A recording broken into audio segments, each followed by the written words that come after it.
very good evening and welcome. This is Yes 101's Visual Radio. For the News First team, I'm Theruni Karunaratna. Before we head on to your stories in detail, let's start off with a look at your headlines. News First headline.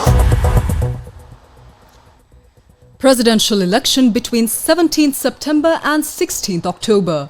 Sri Lanka's path across the Vine Bridge. President says no other way out. Overseas travel ban imposed on Diana Gamage. SLFP crisis. Court extends injunction against Maithripala Sirisena. In news overseas, Imran Khan's arrest left deep wounds still to heal. And in sports, it's cricket. Tuscan dismisses fan talk, sets sights on T20 World Cup preparation. Onto those stories in detail now. The National Election Commission says that Sri Lanka's presidential election will be held between the 17th of September 2024 and 16th of October 2024. The press release was issued under the signature of Chairman of the National Election Commission, RAML Ratnayaka.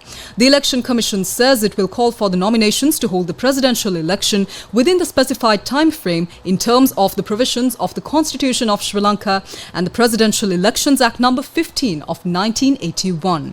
Director General of the National Elections Commission, Samanshri Ratnayaka, says the authority to announce the date of the presidential election and the date to call nominations will be transferred to the Commission after the 17th of July 2024.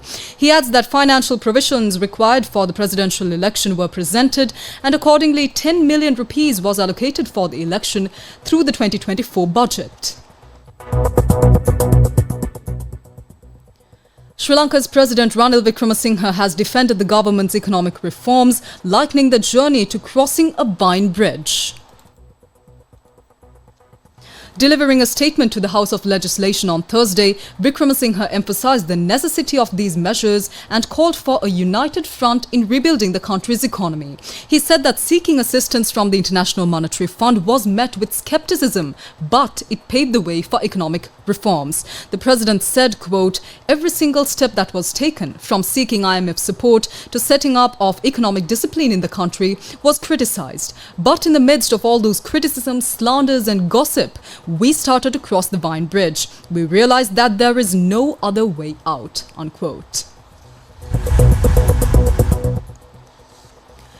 Meanwhile, Colombo Chief Magistrate Tilena Gamage issued an overseas travel ban on former parliamentarian Diana Gamage.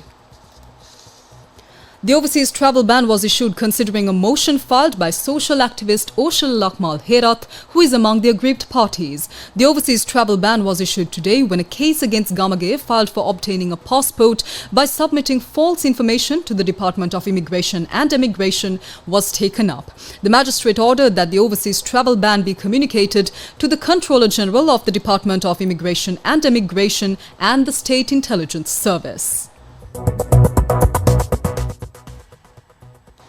Colombo District Court Judge Sandun Vitana extended the injunction that was issued preventing former President Maithripala Sirisena from serving as the chairman of the Sri Lanka Freedom Party to the 29th of May 2024. Court issued the injunction order preventing Sirisena from serving as the SLFP chairman based on a petition filed by former Sri Lankan President Chandrika Bandaranaike Kumaratunga.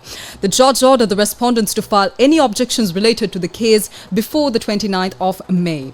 SLFP Chairman Maithripala Sirisena, Senior Deputy Chairman Nimal Siripala de Silva and Deputy Chairman Faiza Mustafa are among the respondents named in the case.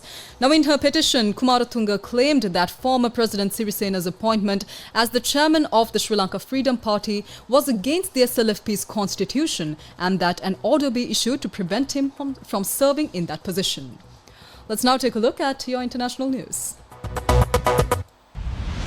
International news. When former Pakistani Prime Minister Imran Khan was dragged out of a courthouse by police on charges of corruption on the 9th of May 2023, the reaction was unlike anything seen in Pakistan before. Enraged supporters took to the streets in cities across the country and buildings belonging to Pakistan's powerful military became the target, a shock to the institution widely known locally as the establishment. On the streets of the capital Islamabad, where Khan was arrested, protesters pulled down street signs, lit fires and threw stones. Scores of military monuments were also vandalized. 1 year on, many supporters of the former cricket star are still reeling from the physical and emotional wounds of the day's events. It's now time to take a look at your sports news. Sports news. In sports news, it's cricket. Bangladesh are 3-0 up and have the T20 International Series in their bag. But a section of their fans aren't celebrating these results. Instead, they are dismissing them for coming against Zimbabwe, a lower-ranked side.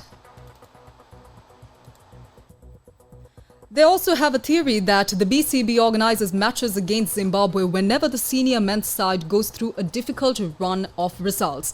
Now, Taskin Ahmed is aware of these notions which swirl relentlessly in social media, but he says the players won't pay any heed to them. Instead, they will continue to focus on beating Zimbabwe in the last 2 T20 internationals in Dhaka and building up to the T20 World Cup yet to be held in June.